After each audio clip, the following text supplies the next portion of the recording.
Welcome to Lawton Online with your host, Andrew Lawton. He's locked, loaded, and ready to fire.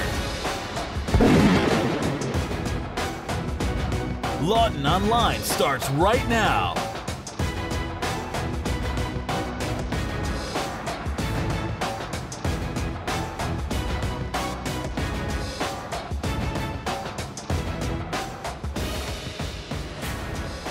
Hello and welcome to Lawton Online here on TheRebel.Media. My name's Andrew Lawton, and this is going to be the most irreverent and hard-hitting, and I'm going to say fun podcast that you'll have heard in potentially your entire lives, but certainly in the last hour, it'll, I think, take the cake. So thank you very much, Canada and fellow rebels and rebels in waiting for your time today.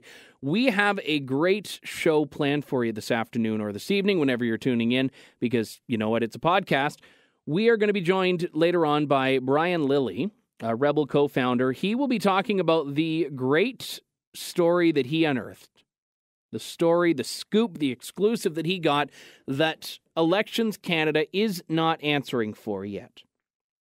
And that is the $1 million check they paid to the Assembly of First Nations for quote-unquote voter outreach, even though, well, AFN leaders were campaigning against the Conservatives.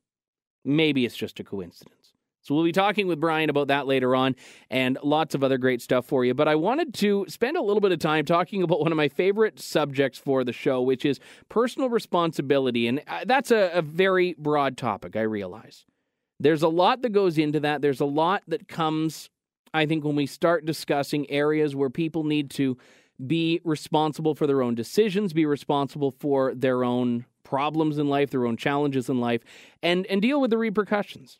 And I think this needs to start from a young age. And this brings us into a more frequently recurring topic on this show, which is why everything in the world sucks. I shouldn't say everything. I'm being a little bit dramatic there. But pardon the triteness of it, the fact is we are setting an entire generation up for failure. And it just isn't working. Case in point, a story that broke this week in the Toronto Star of all places. You know, every now and then, it's like a broken clock. It's still right twice a day.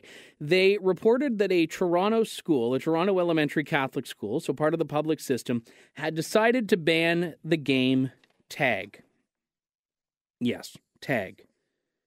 You know, when kids run around in a schoolyard and they tap each other and then that person is it. And then, well, of course, it is so dehumanizing. Maybe that's the problem, but it's a gender-neutral pronoun. So you'd think tag would be great on that account. And then they chase other people around, and then they tag them, and it's a grand old time. They all tucker themselves out. They go back to class. Everything's fine. Well, apparently, it's a little bit too rough and tumble. Those are the words they use, rough and tumble. The school administrator said, this was no ordinary game of tag. A spokesperson for the board said, quote, "The game of tag they were playing was getting overly physical and rough. It was tag, but it was a rough form of tag," unquote. He said that there was pushing, there was punching, there was tackling. Now, otherwise known as football without a ball. But I would say, why not say, hey guys, no tackling? Why not say no shoving? Why ban the game altogether? Now, the school is trying to say, well, no, it's not a ban. We're reevaluating, we're reassessing, we're trying to find a better way of doing things. But it's a ban. They're saying to kids, don't play this game that they all enjoyed. Now the school board is saying, well, but there have been injuries. Some injuries even had bleeding in them. And I'm sure when they say this, people are picturing kids lying out on a gurney, blood dripping from every orifice of their body, wrapped in bandages and doing anything to stop the bleeding. I imagine a little boo-boo that needs a Band-Aid, or it clots itself and then the kids get up and run. Because adults care a lot more about boo-boos than kids do, who literally just want to get back to playing tag. And I know I've mentioned it on the show before, but there's a school in New Zealand, it might actually be a school board in New Zealand, that has gone the entire different direction here. They've said, do anything you want on the schoolyard. Roughhouse, play touch football, play touch tag. And they have fewer injuries because most things that people are calling injuries aren't actually injuries. They have less bullying in the schoolyard. And more importantly, the kids are actually getting active. We've seen other schools as well that have banned tag because they don't like the idea of touching. This school is banning it because also they are afraid that someone might get a concussion, even though no one has actually reported a concussion. The school is planning on consulting with public health officials, according to the National Post, to teach some of the kids how to play a little bit more nicely and still get their activity. But ultimately speaking, apart from running around in circles, you aren't really doing much at St. Luke's School. And this is not alone. This is the latest example of something. It is not in a category or a league of its own in terms of having this, what amounts to a war on fun. This started at the beginning of November. It's only just becoming public knowledge now. And frankly, they're blaming Rowan's Law, which is an anti-concussion legislation that passed in Ontario recently, but that goes back to them not actually having a concussion reported there. So I don't know why they're all of a sudden complaining about that. This week, they started allowing ball tag. Now, they can use a soft ball to toss to someone. But here's where it gets great. If you want to play soccer, you can't use a soccer ball. You have to use a special, softer rubber ball to lessen injuries should someone get hit. I don't think there are many grade 6 students that are pounding the ball like David Beckham so much so that it's going to, knock someone unconscious. And even if they get hit, it stings, they get up, they might get a bruise, they brush themselves off, and they keep playing. And now they're trying to train student leaders in safer recess play, and once that happens, they'll hope to reintroduce tag. Give me a freaking break here, people. We are literally talking about reinventing the oldest game known to mankind. Running around in circles, I'm sure in some form has been a game, except now you don't chase anyone. You don't chase anything. You don't go after anyone. And some people have blamed this on litigiousness in culture. Schools have to be paranoid about injuries because parents are paranoid. Insurance companies are paranoid. Everyone is lawsuit happy. Lawyers are waiting for the kid to be pulled off the gurney because they got hit with a soccer ball in the head. But parents seem to be equally as against this. Anytime one of these decisions has happened, I've never been able to hear from a single parent that defends it. The parents are ultimately just as put out as the children are. It's the same as the so-called war on Christmas. The people who are offended by Christmas trees are not at all people that we'd think would be offended. They're just the white liberal people pushing these decisions lest someone else be offended.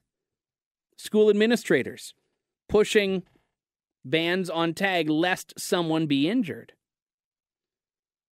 And now that the word injury is apparently conflated with the word hurt, it becomes even more difficult to have any sort of long-term outcome here. And I have to just take a step back here and say that I'm not the most active person in the world. And I was raised with some activity, but my parents never made me play outside, and I was never one of the kids that always wanted to. But I can see now, looking back as an adult, the benefit of kids needing to get out and run around and play and become accustomed to that form of exercise. Because I know your habits that you form when you're a child or when you're younger are the same habits that tend to stick with you when you're older. So if I had been acclimated to this form of activity when I was younger, it would have been easier for me to be active now that I'm older. But underscoring this all is a reality that people need to be able to make choices for themselves. And it's funny because school boards are trying to tell people not to play, and then we also have on the other side the relentless health pushes taking form in other school boards. A really interesting story that also came out, I think that was actually the tail end of last week, was this promotional campaign by Coca-Cola, which I think is actually great marketing. So Coca-Cola has this campaign, because now they're trying to promote family. I mean, this is Coke's big thing. They're talking about family, and I think it's a little bit interesting because I don't think of any, beverage as being the unifying force in any sort of familial relationships. I mean, except alcohol, because I might need alcohol to tolerate them in some cases. But what I'm thinking is that there is going to be a turning point, if it hasn't already happened, where people are going to stop drinking a lot of the things that people are drinking now. People are going to stop eating a lot of the things that people are eating now.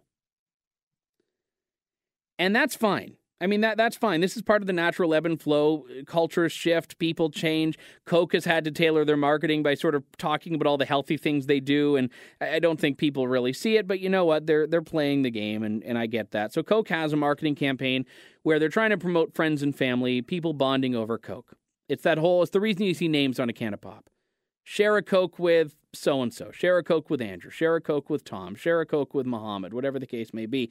And then the big 2 liters are now like, share some Coke with your family.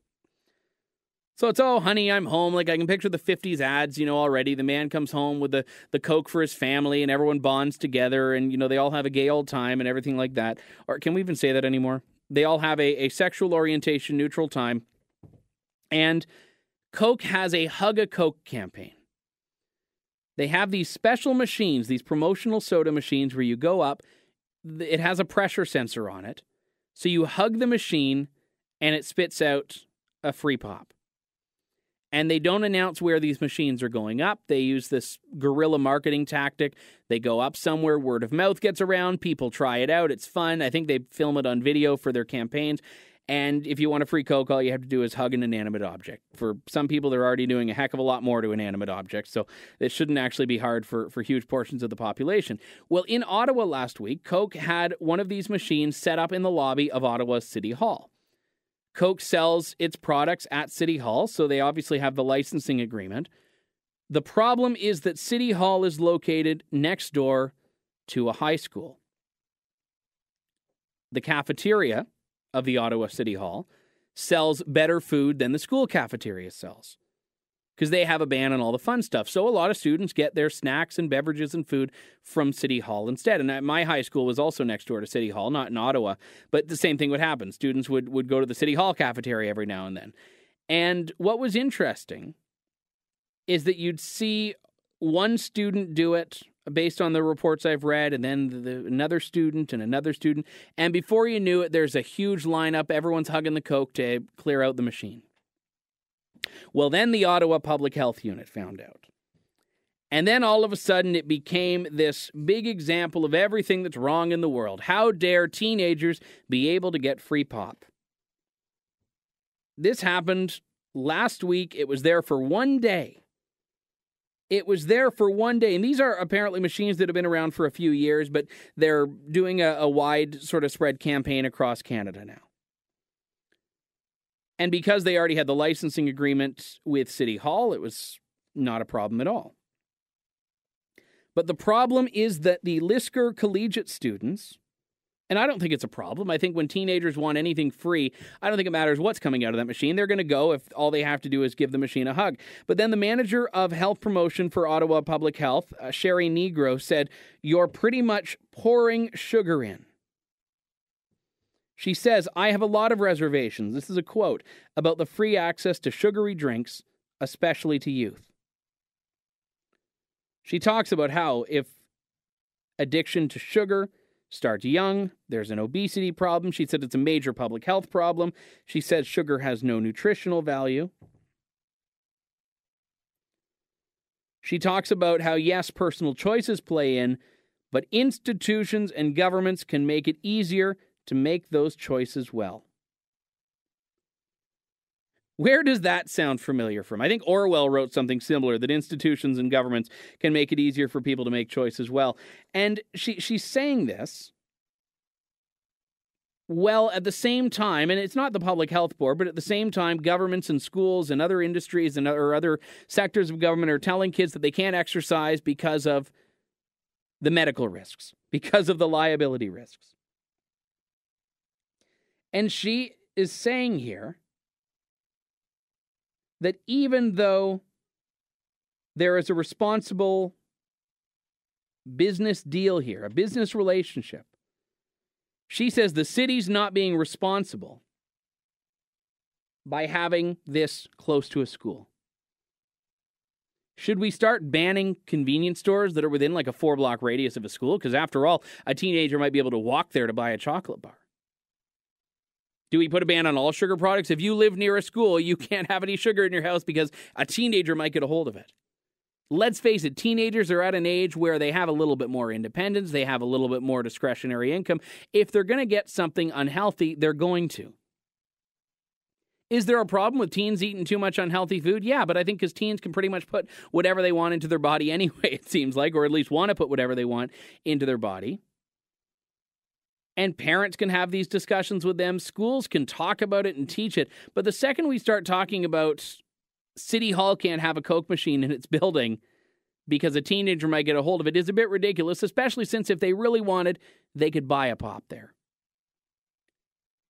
And it's this nanny state nonsense that we see eking its way into every nook and cranny of the world now. And I'm all about people being healthy. I'm all about us taking into consideration the rising obesity rates, the cost it has on the healthcare system. I think these are important priorities for Canada, for provinces in Canada, for communities in Canada. But this needs to be led by individuals. It needs to be led by a desire for people to be healthy. And we can't have this doublespeak of no exercise on the schoolyard, but then we're going to ban pop from being sold near schools. So if we're going to keep kids locked up in a classroom or standing stationary in the schoolyard, well, that means that they're not burning off any calories. So we have to block them from getting access to sugary drinks and sodas with no nutritional value and all this sort of stuff. And I mean, we've seen cases where teachers have actually vetted what's in children's lunchboxes, for crying out loud. So this is not a new concept. And I look at Jamie Oliver as an example. I think I was talking about him last week on the show. Celebrity chef who is trying to instill his nanny stateness in Canada, talking about the need for a fat tax. And one of the things that Jamie Oliver has done quite successfully is overhaul the Britain public school food menus. He's done this by putting in healthier options that schools can make low cost and that taste good. Because you know what? Healthy food can be good tasting as well. Obviously, you're never going to replicate, what candy tastes like. You're never going to replicate what bacon tastes like, but you can make healthy, good-tasting things at a lower cost if you know what you're doing. And I think what we need to do is focus on that. For all that I have wrong or find wrong with Jamie Oliver's nanny state advocacy work, at least he was putting his money where his mouth was. I mean, he was probably getting paid a lot for it, but at least he was actually working towards making healthy food more attainable rather than just trying to penalize people who are buying unhealthy foods. And that's what schools want to do, and schools have been doing this. Most schools have taken out pop machines from the actual schools, and they've put in milk machines instead. They've put in bottled water machines. I mean, maybe it's an inconvenience, but if you really want, you can go down to the street corner. But once the school boards, or in this case, the public health units, start talking about blocking access to things happening off the school property because they're near schools, this is where we need to slam on the brakes. Not just tap the brakes, but slam on the brakes and saying, why is it your business? Why is it your business? Everyone agrees. Every nutritionist, doctor, and sensible person who is health conscious agrees that moderation is key for everything. You can have a can of Coke and it's not going to hurt you that much. You can have a piece of cake and it's not going to hurt you that much. You can have a cupcake and it's not going to hurt you that much. You have all three every day, maybe you'll have some problems, although you'll certainly be very happy when you do eventually die, which I think is the case of James Gandolfini, who had the heaviest meal whatsoever when he dropped dead. And I looked at that and I'm like, you know what? If you're going to go, that's the meal you want to have had right before it happened. Moderation is key. So blocking access to something when you can easily get it elsewhere isn't going to really do that much anyway.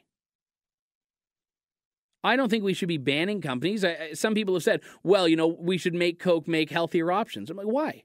First off, Coke does have options that are more healthy. They make Dasani water. I think Coke has a share in vitamin water as well, if I'm not mistaken, or maybe it's another company.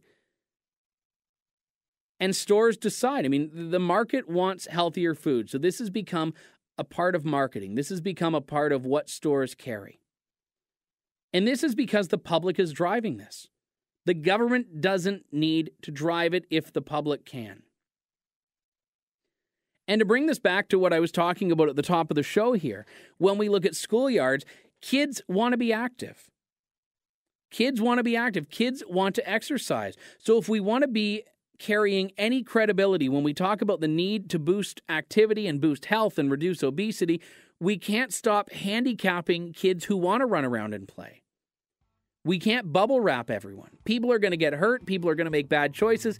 We just have to equip them to make these choices on their own, which is nowhere near what we're doing now as a country.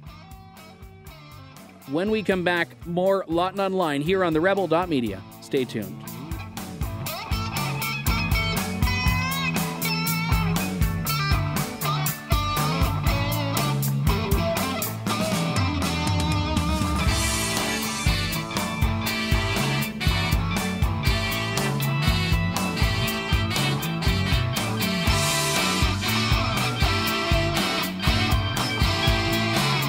You're listening to Lawton Online with your host, Andrew Lawton, exclusively on TheRebel.Media. Email your thoughts to Andrew at AndrewLawton.ca or tweet Andrew using @AndrewLawton.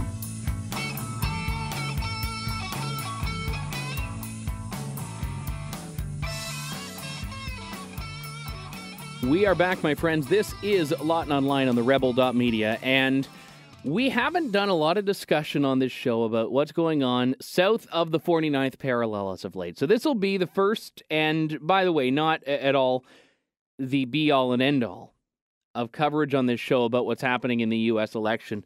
Now, you may remember back around the time of the Canadian election, I said that this show wasn't going to be about just giving you the news of the day. It wasn't going to be about just updating you on whatever this candidate said, that candidate said.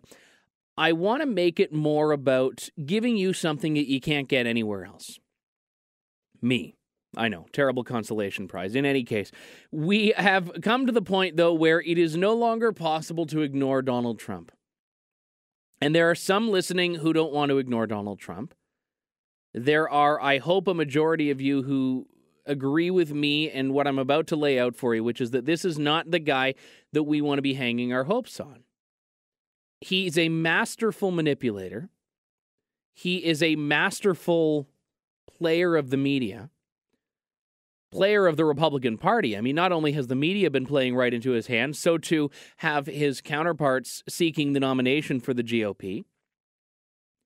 Heck, even the White House has played right into his hand. But we've reached a new point with Donald Trump where it is, not that it has been for that long, impossible to defend him.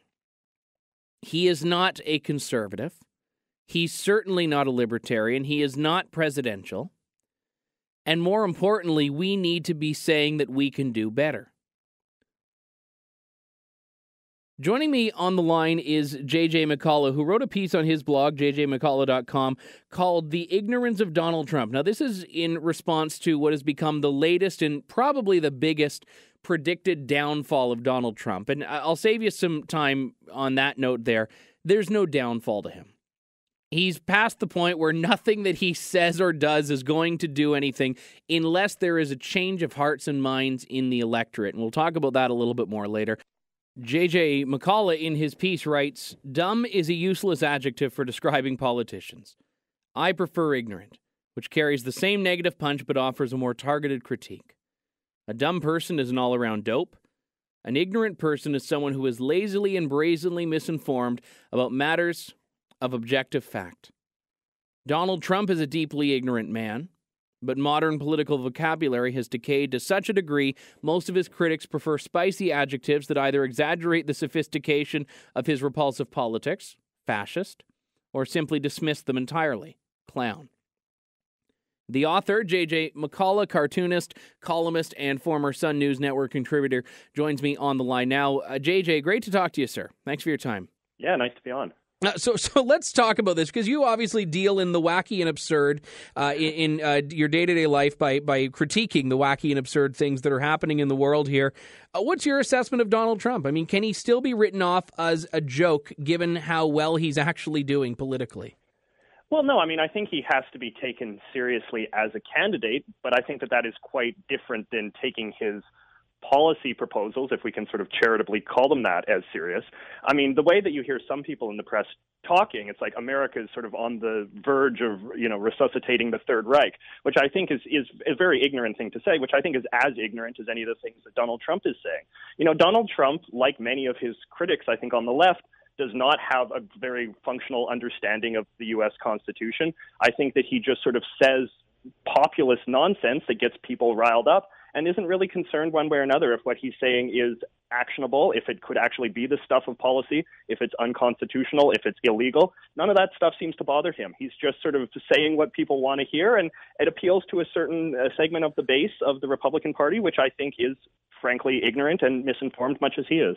Is he playing to a base of the Republican Party, or is he playing to a base that has never really been sought out by either party? Because this is something that I haven't really seen a breakdown of polling numbers to suggest whether or not these are even Republicans that are lining up to support him or people that just typically don't show up. Yeah, no, that's a good point. And I mean, there's been a lot of speculation about that, whether or not he's sort of bringing new people in, whether he's appealing to sort of people that are normally very disengaged from the political process, which is relevant because that means that when people are answering the polls and saying, oh, yes, I love Donald Trump, blah, blah, blah, these might not be people that are politically engaged enough to actually head out to the polls, particularly in things like the Iowa caucus, which are sort of structured in a very sort of high involvement sort of way, where it takes a lot more than just sort of showing up to the ballot booth, but you actually have to show up to conference halls and then caucus and this sort of thing. So that's a relevant question to ask. But what the polls do show is that Donald Trump, some of his strongest support is among the least educated, is among the people who, self-proclaimed low information voters, or maybe not self-proclaimed, but people that certainly could not answer sort of basic civic literacy questions, which is fine. And I mean, I think there's legitimate questions to be asked about why there is a sort of segment of sort of perhaps lower class America that feels so disillusioned with the political process. But that doesn't make the Donald Trump solutions to their plight any more reasonable. Yeah, and one interesting thing that you pointed out earlier was that it just is not constitutional what he's doing. So it's not even like the people who he's getting are the conservative ideologues who, generally speaking, cling to the Constitution in such a defiant and ironclad way. And when you get someone like the White House press secretary this week getting out and saying that Trump is disqualified from running for office because of his comments about Muslims, it plays right into Donald Trump's hand. And this is the worst part, is that everyone who is trying to cast him aside is quite honestly playing into his strategy, which is to prove that he is the pariah among pariahs. Oh, absolutely. And I mean, I think that the strongest example of what you're describing is the way that people are throwing around this phrase fascist and scary and frightening. And the Hitler comparisons, and the Hitler stuff. I mean, if I'm a conservative, sort of lower educated person who's inclined to support Donald Trump, none of these insults are going to make me rethink my support. And you know why? Because liberals and Democrats have said the exact same thing about every Republican, about every conservative that has ever existed. They said George W. Bush was the new Hitler. They said Mitt Romney was a fascist. They said all sorts of nasty things about John McCain. Oh, Dick Cheney. Dick Cheney, all of the same things. So at some point, it becomes the boy who cried wolf syndrome. Liberals have used the same high-octane insult to describe every Republican who's ever existed. And so, they have no one to blame but themselves if nobody's taking their criticisms of Donald Trump particularly seriously, because it's just the same old line. And a lot of Republican voters are inclined to just kind of shrug their shoulders and say, yeah, I've heard you say that before. Yeah, and one thing that I've sort of said jokingly, and I'm sure I'm not the first person to point out the comparison, is that Donald Trump's campaign seems a lot like, to make a more accurate Hitler comparison, Springtime for Hitler in The Producers, where it's like I have to wonder if he and his people are sitting around in a boardroom like, okay, we got ourselves into this too deeply, we got to get out, maybe this will work. Maybe this will work. And then they, whatever they're doing to destroy themselves ends up working out better for them. And I guess it comes down to this question of what the end game is, because it's fun for a little while. It's fun in the nomination. But when he gets the nomination, if that happens, it will move from fun to darn right terrifying. Well, yeah, I mean, because he will throw the election to the Democrats. So that's a bad thing from my perspective. Well, that's the best case scenario, I think. Yeah, well, yeah, that's for sure. But the other thing is true is, I mean, like if God forbid he somehow becomes president, I mean, he's not going to be able to unleash this horrifying, in my mind, or perhaps in the mind of his supporters, inspiring agenda, because simply put, the things that he's promising to do are not constitutional. And are simply not within the realm of the president to sort of unilaterally impose.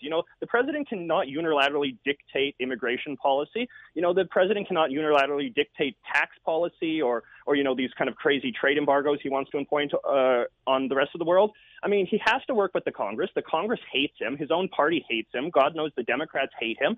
So the recipe for a Donald Trump presidency is not going to portend a sort of horrible Nazi future for America. It's just going to make America stagnant. America's not going to get anything done. I mean, if you think that the country is stagnant right now, if there's too much polarization and gridlock with Congress and the White House now with Obama and the Republicans, wait till you see Donald Trump in the White House, because absolutely nothing will get done. In fact, I think that they're likely to move very swiftly to impeach him, which would just be a huge waste of time and a big distraction at a time when America doesn't need that sort of thing. Certainly, and I wanted to move to one of the more domestic issues that has come from this, happening in your neck of the woods, out in Vancouver. A couple city councilors calling on the developer behind a building that has his name, Trump Tower in Vancouver, to remove the Trump name from it. What do you think? I don't know. I mean, I think that the city council in this city of mine is always looking for sort of windmills to slay. They're trying to distract from, I think, their quite a disgraceful record on domestic issues. Mayor Robertson promised that homelessness in Vancouver would be eradicated by yesterday. Oh, congratulations. Yeah, I know. It's great, isn't it? It's wonderful that we have nothing else to worry about, but rather, what buildings are named after. I think that this is just classic sort of what you get from this kind of far-left administration we've got running Vancouver, trying to distract from real problems by sort of tilting at these kind of absurd things. So is it gaining any traction on the ground there, or is it just one of these sort of theatrical knee-jerk things that people do when they feel outraged about something or feel like they haven't been outraged in something for a while? Well, I think it's the latter. I mean, I have no understanding of how the city government can move to force a privately owned building to rename itself. I think this is not a path that anybody wants to go down, but I also don't think it's a path that the city government is seriously interested in pursuing. I think it's all politics. Maybe they'll, task some of their lawyers with writing a feasibility study that will be sort of promptly filed. But, this is the thing, right? It's like Donald Trump is a liability for conservatives, I think, all over the English-speaking world in a number of ways, because suddenly this becomes something that empowers the left-wing base, that gets left-wing voters riled up. And frankly, if just even having to describe Donald Trump and conservative in the same sentence tars a lot of other well-meaning conservatives, because suddenly they're sort of being tarred with the same brush. They're considered part of the same brand. And I think left-wing demagogues like the ones we've got running City Hall in Vancouver are perfectly keen to conflate those two in the public's minds. So we've got the first of the primaries and caucuses coming up, I think, at the end of January. Do you think it will fade by then, or do you think he is able to pull it off, the nomination? I don't think he's able to pull off the nomination, although it of course, bears being repeated that people have foresaw Donald Trump's demise many, many times previously, and he always happens to bounce back. I mean, but what you mentioned at the beginning was, I think, relevant. Donald Trump's lead, quote unquote, is about 30% of the vote. A lot of states use proportional representation to divvy up delegates. So just because Trump can win a plurality in a few contests here and there, it does not necessarily mean that he'll win a majority of delegates enough to give him the nomination in the convention. And I think particularly once some of the candidates begin to drop out and you're starting to see sort of stronger consolidation of the vote behind people like Ted Cruz, Marco Rubio, maybe even Jeb Bush, I do think that Donald Trump, he will ultimately be outnumbered. Well, time will tell in a very scary way. Joining me on the line, J.J. McCullough, cartoonist and columnist. You can read his work, including the piece on Donald Trump at jjmccullough.com. Great to have you on the show, JJ. Yeah, great to be on. Thanks. Great guest. Love it. We need more conservatives like him. Not necessarily the hair and mustache. I feel he's got that monopoly there. But people who are in the culture war, in the trenches of the culture war. But that's besides the point for now, because when we are looking at Donald Trump, and we have to look at him. I mean, Huffington Post, who had their whole, we're not going to cover him except for under entertainment news, has had to do a bit of a flip on their policy. Because now it's gotten to the point where he is actually a viable candidate as far as the electoral numbers go. Now, I'm not afraid. I'm not afraid of what's going to happen. I think ultimately the U.S. has had worse people running the country and running parties before, maybe not as brazen as he is. And I'm also not worried about what happens in Iowa and New Hampshire. And we've seen what happens with candidates who peak too early. The Iowa caucuses are not, contrary to certainly how New Hampshire people see themselves, the wine tasters of American presidential races. We've had Howard Dean have a good showing in Iowa, Mike Huckabee, Rick Santorum. People who have absolutely busted out later on in the campaign. But that's even assuming he can make it to then. And there's still this question of whether or not he even wants the job. And I don't have an answer to that question. I don't know if we're dealing with one of the greatest examples of performance theater known to mankind right now, or if we're dealing with an actual guy who wants to be president. Now, I'm not a Trump fan. In fact, I believe that he would be damaging for the country and damaging for the party. It's not because he hurts people's feelings. It's not because he's politically incorrect. It's because I don't believe that he's a conservative. He is a conservative of convenience at best, a plant by Hillary Clinton's campaign or Hillary Clinton's team at worst, actually a bloviating demagogue at best. And I think we know that's exactly what he is. And you know that old saying that a broken clock can be right twice a day. I'm not saying that he's never said anything worth merit. In fact, much of the criticism about his plan to ban Muslims from entering the U.S., I think it was a stupid plan. What I enjoyed, though, was seeing all the armchair constitutional lawyers talking about the constitutional merits of his position when, in a lot of ways, I've seen defenses that it's not actually unconstitutional because the U.S. has no legal obligation to let anyone into its country. And we can look at Jimmy Carter going back to the Iranian Revolution, banning Iranians from entering the U.S. We can even look at Canada throwing down barriers in the past on people from certain parts of the world. So I'm not saying it's a good idea, but I'm saying it's not like it is, according to Barack Obama's spokesperson, Joshua Earnest, disqualifying him from the presidency. No one's disqualified from seeking the presidency unless they are not part of the provisions set out in the Constitution, which means be 35 and be an American citizen.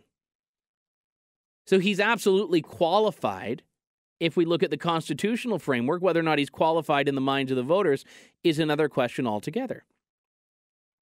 Now, I'm seeing a lot of support for Donald Trump coming from very strange places in the right.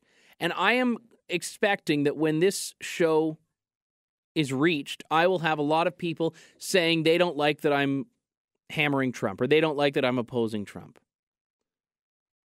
His position on abortion was never pro-life up until he ran for the party. His position on small government was never in favor of it until he ran for office. The people he has surrounded himself with in his life have always been New York Democrat, the worst type of Democrat. He's buddies with the Clintons, and look, I'm all for friendships trumping partisanship, but at the same time, he has all the hallmarks of a leftist who's trying to make his mark on the country or make his mark on his own history. Maybe it's for money, maybe it's for vanity, I don't know. And I don't really care that much. All I know and what matters the most here is that he is not someone behind whom people should be getting for president, conservatives or otherwise. And I think there's a very real fear here. If he runs as a third-party candidate, the jig is up for the Republicans. If he runs for the Republican nomination still, then what's going to happen, I think, is you'll have a lot of independents and a lot of Democrats who decide to register as Republicans just to vote for him because they know that is going to clinch a Hillary Clinton victory. That's going to clinch a Bernie Sanders victory. I'm not sure which of those is more terrifying. I mean, Hillary Clinton, people died on her watch. Bernie Sanders doesn't know a darn thing about economics. Both are bad. The two of them on the same ticket, I think, is probably the worst case scenario here. So where is this going to go? I mean, if we look at this as political theater, he'll get out in the next couple of weeks. The serious players like Marco Rubio can come to the table, and I'm not in favor of any one candidate yet. I don't like Jeb Bush. I did like Ted Cruz, but unfortunately Ted Cruz has done a little bit to just wane in my eyes. He has not taken enough of a libertarian stance on a couple of issues. And I would say that I really enjoyed Rick Perry, but again, he just can't seem to get traction, the poor guy, and I wanted him to win last time around. But I guess when you can't remember the federal agencies you want to gut, things tend to implode for you very quickly. So this is not meant to be a comprehensive and completely inclusive presidential election discussion. That's going to come in the weeks to come, in the months to come here. And I want to hear from you. What do you think? Andrew at andrewlawton.ca is my email address. We're going to talk about this. I'm going to try to get some of them actually on the show. Whether or not we'll be able to do that is another question. I've tried to get Donald Trump on the show, even before the whole ban Muslims thing, and unfortunately, it didn't work out. And I do want to make one thing very clear as well before I take a break here. He said in his statement, and people have pointed this out, and I want to say it now just because I know people will email me and ask me why I didn't say it. Trump did say ban Muslims until U.S. legislators figure it out. That, to me, does not defend his comments. We don't suspend what we believe temporarily because of failings of government. We don't suspend the Constitution because security agencies aren't doing their job. We don't suspend habeas corpus because the status quo isn't working. Everything you do must be filtered through the Constitution. Now, if what he's proposing is constitutional, great. That doesn't mean it's necessarily a good idea. When we come back, more Lawton Online. You're listening to TheRebel.Media. I'm Andrew Lawton. Stay tuned.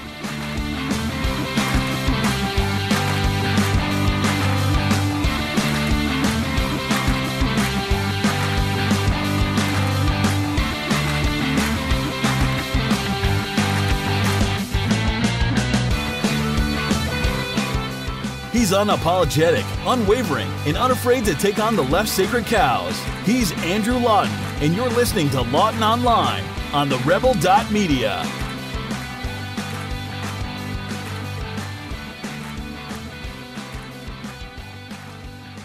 Welcome back, my friends. We are here on TheRebel.Media. My name's Andrew Lawton. This is Lawton Online. My goodness. Sometimes we see in politics this devolution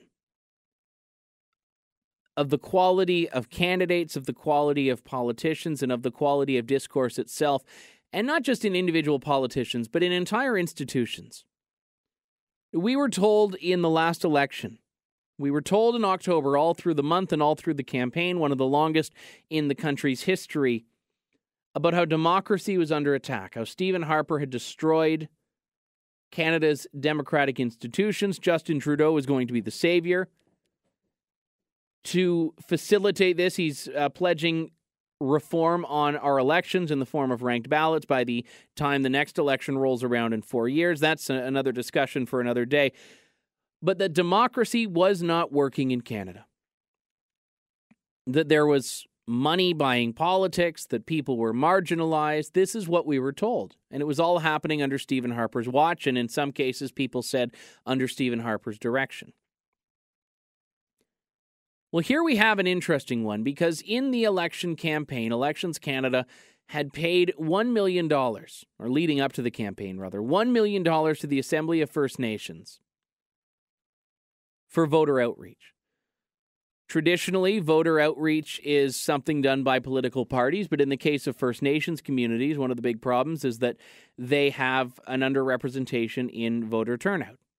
Aboriginal and Indigenous Canadians don't vote in the same numbers that others do, so apparently there was an issue where more of them needed to vote. Well, Elections Canada, who I don't think is acting within its mandate to do this, writes a $1 million check, $970,000 to be specific.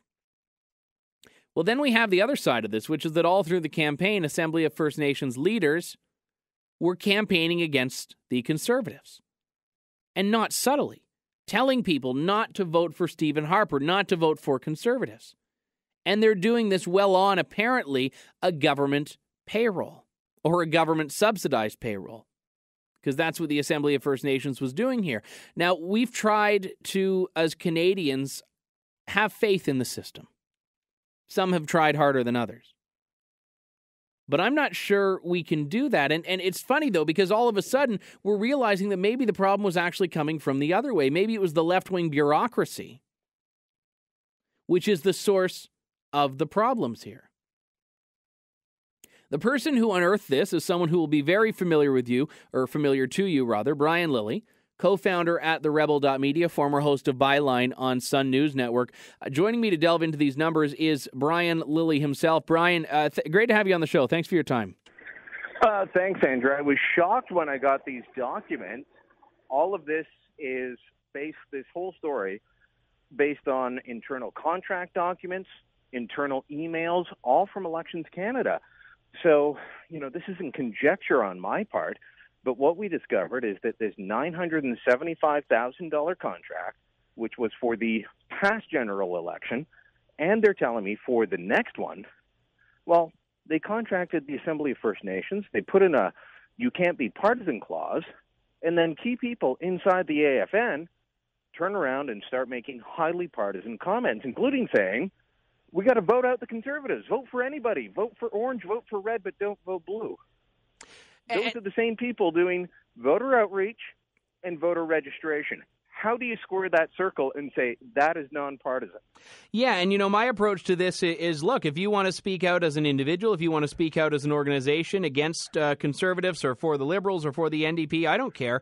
But when you're cashing a government check, the rules change. Exactly.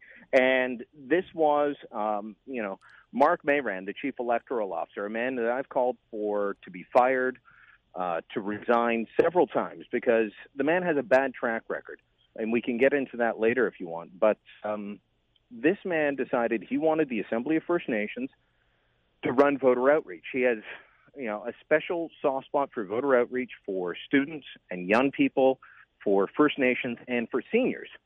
Okay, fine. You've decided that you want to get more people in these groups voting. I don't know why seniors, because seniors vote at a very good rate already compared to the general population. Yeah. But these are the things he's decided to spend our money on out of his budget.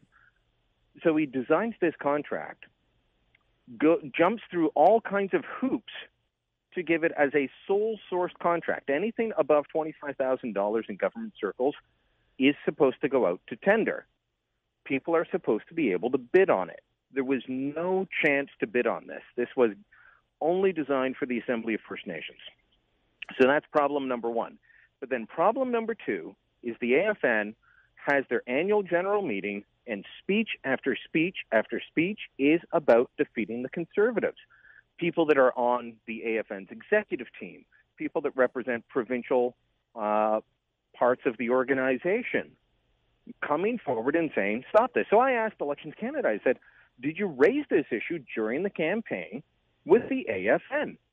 They're refusing to answer my questions.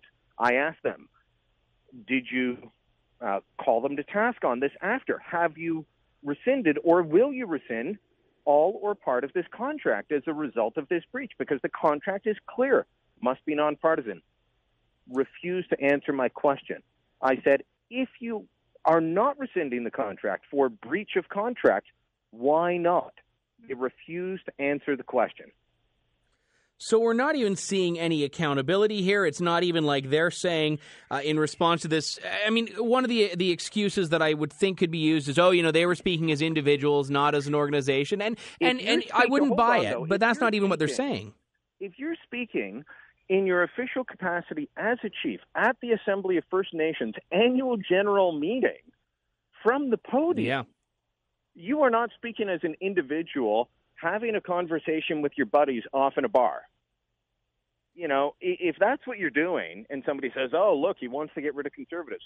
Okay, fine. We suspected he supported the Liberals, or we suspected he supported the NDP. All right, no problem. But when you are at the annual general meeting of an organization getting $1 million to do voter outreach, to do voter registration, but then also is apparently telling people how to vote, can you imagine the outrage if there was a conservative group given a contract of $1 million to make sure seniors were registered to vote, make sure that they got to the polls, but then was also telling them, make sure you vote blue, don't vote for those other guys? There would be outrage.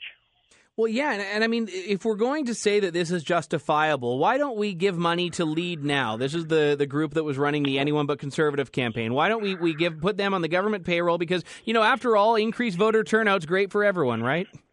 Yeah, well, as long as it's, we don't give money to the parties. We used to. Thankfully, we don't anymore.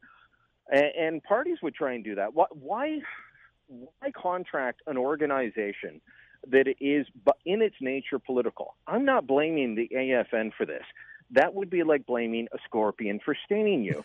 It would be as shocking as contracting the Conservative Party to do voter outreach for the general public and then finding out that, well, they kept telling people to vote Conservative. The AFN is a political organization. They should have if they wanted to do this, they could have put together a proposal and said, here, people, bid on this. I am sure there is some enterprising First Nations business. If they wanted to ensure that it went to someone from a First Nations band, I'm sure there's some entrepreneurial guy out there or an organization that is not as overtly political as the AFN that could have stood there and said, you know what, yeah, we can do this. We have the capacity to reach out to people. We have the ability to deliver your message in a way that makes sense to the people you're trying to reach. Yeah, and when I looked at the piece that you have about this at TheRebel.Media, you laid out some of the quotes you shared with me from Derek Nepinak, the Grand Chief of the Assembly of Manitoba Chiefs, as an example, and he says quite unequivocally, quote, I have no qualms in standing here and saying I've lost all faith in this federal government in terms of listening to us and advancing our interests, unquote. And clearly, as we see in other comments he made, he has no qualms about telling people that that's how they should vote as well. He even uses the words strategically voting. Yeah, and one of the Ontario chiefs said, I'm going to make my speech short. We've got to vote the Conservatives out. One of the Quebec chiefs who's on the executive said, I've lost all my faith in this government. They have to go. So why on earth are these people getting a contract to do nonpartisan, impartial voter outreach? Time and again in these documents. And in the contract, Elections Canada claims that we're an impartial body. This has to be done in an impartial way. We have to be nonpartisan. Are they saying that because the Assembly of First Nations didn't join the Liberals because they weren't handing out liberal literature, that they were that makes them nonpartisan? If you're out there telling people, vote for these guys, not those guys, you've become partisan. And look, I'm a specific type of journalist. I'm a columnist. I'm a commentator. I lean to the right. I lean towards the Conservatives. People can say, well, Lilley, you're biased. Yes, but people know clearly where I come from. And I'm not getting $1 million to tell you how to do it. Well, not $1 million from the government. Somebody else wants to give me $1 million. I'm happy to take it. Yeah, I'll get in on that too. Well, but here's the thing, though, and people will hit me with that as well. You're biased, and I say absolutely, but when we break it down, facts are facts. And your bias aside, this happened. The $975,000 was cut. It happened. The contract was signed. Negotiations began in the fall of 2014. The contract advanced contract award notice that I was working off of begins in early January 2015. So this happened under a Conservative government. The fact is, Elections Canada is supposed to be one of these arm's-length groups that, the government of the day has no control over. Obviously, they don't. And I'm not sure any government will have control over. I've watched Mark Bayran defy every party in Parliament at committee hearings as the MPs that pass the legislation he operates under say, this is what we meant when we passed this. And this guy has said, I read it differently. I'm going to go in this direction. The man is an egomaniac. When we look at Elections Canada here, I think in a lot of ways they're compelled to defend the indefensible. When did you reach out to them? I reached out to them early yesterday. So they had 24 hours. They also knew that this story was coming because they knew that the access to information request had been delivered some time ago. They knew this was happening. This was all their own information. They didn't have to say, oh, what documents are you talking about? They knew exactly what they were talking about. And this is something that I'm assuming, or let me clarify, I'm not assuming anything. I would hope this is something that will be followed up on by the government, but I'm not holding my breath that that's going to happen here. Well, I'm not going to hold my breath on that either, nor, let me point out, am I holding out hope that the Conservatives are going to jump on this and say something has to be done, because this was detrimental to the Conservative vote. And yet trying to get Conservative MPs or Rona Ambrose's office or the Conservative Party to comment on it today has been incredibly difficult. Now, I can tell you, having done talk radio in different parts of the country on this today, the talk radio audience is outraged. The Rebel audience. I think anyone should be outraged. anyone with common sense is outraged. But the Conservatives don't want to touch this either for reasons that I don't know. Well, and this is the problem here. And I remember going back to September, and a listener had just sent me a story similarly to this, when the AFN was targeting local ridings for change, targeting swing ridings in a very similar manner that Lead Now was doing it. We're not just talking about statements that they made criticizing the Conservatives. We're looking at tangible action they were doing while cashing a check that was supposed to buy nonpartisan voter outreach. That is as clear-cut a conflict of interest as I think anyone could be compelled to come up with. Well, and if you've still got those pamphlets, I'd love to see them, because I'm not letting this story go, Andrew. I'm going to keep following up on it and demanding questions. Elections Canada is not above and beyond. They are not our better thans. They are our civil servants, and they will be brought to heel by the public, demanding to know answers. How is this not a breach of contract? At least give me your defense on that. You may come up with a bad answer, but you owe the public an answer. And so far, they think they don't. They think they're above that. They think they're above you and above me and above the listeners. Very well said, Brian. Would love to have you back if you're able to see more about this. But phenomenal work, Rebel co-founder Brian Lilley, and you can read about this at TheRebel.Media. Thanks so much, sir. Thank you. That was Rebel co-founder Brian Lilley. He says that he doesn't know why the Conservatives don't want to touch it. I do. Because there is a CBC reporter with a hair trigger waiting to jump on the Conservatives for being anti-Aboriginal, for wanting to suppress the Aboriginal vote, for wanting to keep young natives home instead of voting and engaging in the political process. That's going to be the story. Obviously, the Conservative Party has a new leader now for the time being. A new strategy will ensue, a new way of dealing with the media. I must say, from what I've seen from Ronna Ambrose so far, I'm actually quite impressed with what she is doing. Now, granted, it's still the honeymoon phase, and it doesn't matter how good she is because they're going to get someone else in after the fact. But I think that it would be remiss of me to not mention that there is a problem in that party of not wanting to take on some of the battles that are needed the most. I think priorities have been somewhat of a difficult area for that party. And look, I said that during the election, when the election became all about the kneecap and not really with much in the way of a true conservative bent to it. Don't get me wrong, I'm not rehashing old debates here, but I don't think that the position or the message was articulated as well as it should have been, and I think it dominated when conservatives can win on so many different areas. We should have seen early on that it just wasn't working. But that brings us to another point altogether that I'll get to in a moment.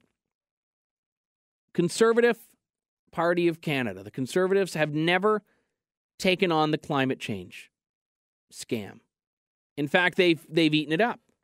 The left will hammer the Conservatives in Canada for not doing enough for climate change. And instead of responding and saying that the science is unsettled, we don't believe in this hoax, we think Canadians need to be thinking critically about this, the Conservatives will come out and say, oh, but this is all the money we have put in. They won't say we pulled out of Kyoto because it was a scam and this is nonsense. They're saying we pulled out of Kyoto because it was not efficient and it wasn't working and we wanted to find a better way to stem our carbon emissions. So that's a fight that they need to take and have not been taking. And that's something that we should all acknowledge has been a failing of the Conservative Party in Canada. Not of the Conservative movement, but of the flag bearers of that movement in the House of Commons. The Conservative Party, now the official opposition. And I think there are other fights like this one, Aboriginal issues. The Conservatives, despite some things like in recent years, the First Nations Financial Transparency Act, there hasn't been much of a discussion on the Aboriginal problems we have in this country, specifically the cultural problems. I don't mean problems with Aboriginal culture, but I mean the problems we have with the community in Canada's culture, where people don't get along in different groups. The Aboriginal community is siloed. They have segregated education. The justice system gives them different standards, so they get a lighter sentence because they're Aboriginal. This is called Gladue principles. And this is real and brazen. Because you're Aboriginal, you couldn't have known better. So we patronize these people. Stephen Harper gives someone a hug in the House of Commons, apologizes for the residential schools. But how much has really been done on that portfolio? Not all that much. And I don't expect Rome to be built in a day. I think when push comes to shove, the biggest issues that parties win on are dealing with economic issues, dealing with taxes, dealing with jobs.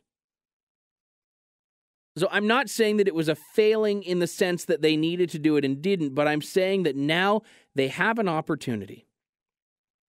They have an opportunity to talk about some very big issues, and I hope they do it. This is the one good thing that comes of any party taking on a new direction of sorts. We've got to take a break in just a moment here, but those numbers, if you're looking for them, that Brian Lilley broke exclusively on TheRebel.Media, you can find on TheRebel.Media. Of course, where else would you get them? We got to take a quick break here. We'll have a bit of a wrap-up on the program here before we say farewell in just a moment, folks. This is Lawton Online here on TheRebel.Media.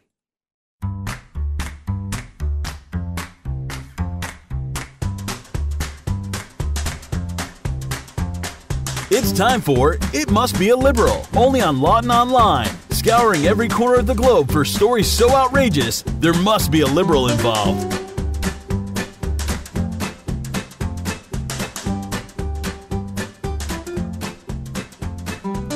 Yes, you heard the man. It's time for It Must Be a Liberal, scouring every corner of the globe from Saskatchewan to Sierra Leone, from Sri Lanka to Scarborough, finding the stories so outrageous, there must be a liberal involved. And normally we just find the silly and wacky ones here. I don't try to get too political, but I have to get a little bit political here because one famous actor had spent last winter in Alberta shooting a movie called The Revenant, alongside very esteemed director Alejandro Inarritu. Now, this actor's name is Leonardo DiCaprio. You know him from The Man in the Iron Mask. You know him from The Wolf of Wall Street. You know him from, of course, Titanic, which every man has just seen and loved, because these are the things we do for the women we love. And he said that he had a terrifying moment. A terrifying moment in Alberta. Now, I'm assuming he wasn't talking about the election of Rachel Notley, but what could it have been? What could it have been? This was at a Q&A. And he said it was scary. I've never experienced something so firsthand that was so dramatic. You see the fragility of nature and how easily things can be completely transformed with just a few degrees difference. It's terrifying. And it's what people are talking about all over the world. And it's simply just going to get worse. Now, he didn't mention the date. He didn't mention what he was talking about at the time specifically, because he didn't know. This was, by the way, alongside a movie he was doing, but he's also doing a documentary on climate change now, unrelated, with a focus on weather patterns. But here's the first part of his sentence. We were in Calgary, and the locals were saying this has never happened in our province ever. We would come, and there would be 8 feet of snow, and then all of a sudden, a warm gust of wind would come. In other words, he doesn't know what a Chinook wind is. These have been going on for over 100 years, by the way. People in Alberta love them. But he thinks it's a terrifying symptom of climate change. When you think that a gust of wind that everyone knows, even people who have never experienced it, and I've never experienced one, I want to experience one, and you think that's global warming to fit your half-baked purposes, well, it's safe to say you must be a liberal. There's really no other way. And even the most left-wing of Canadians now, I think, are still finding themselves in a very, smack-your-face Dumbo type of moment, a bozo eruption, as I'm sure some politicians would call it. And what's funny here is I'm looking at people from Alberta that just are not a fan of this. I've done some guest hosting on an Alberta radio station before in Calgary, and I wish I were on this week. I wish that I could be talking about it this week, because this is just absolutely wonderful. In any case, folks, we've got to wrap things up for the program today. My thanks to JJ McCullough and Brian Lilley for their time on the show. And, of course, to all of you who listened in, thank you for that. We'll be back next week with more Lawton Online. You're listening to TheRebel.Media. My name is Andrew Lawton. Stay tuned, Canada, and stay well.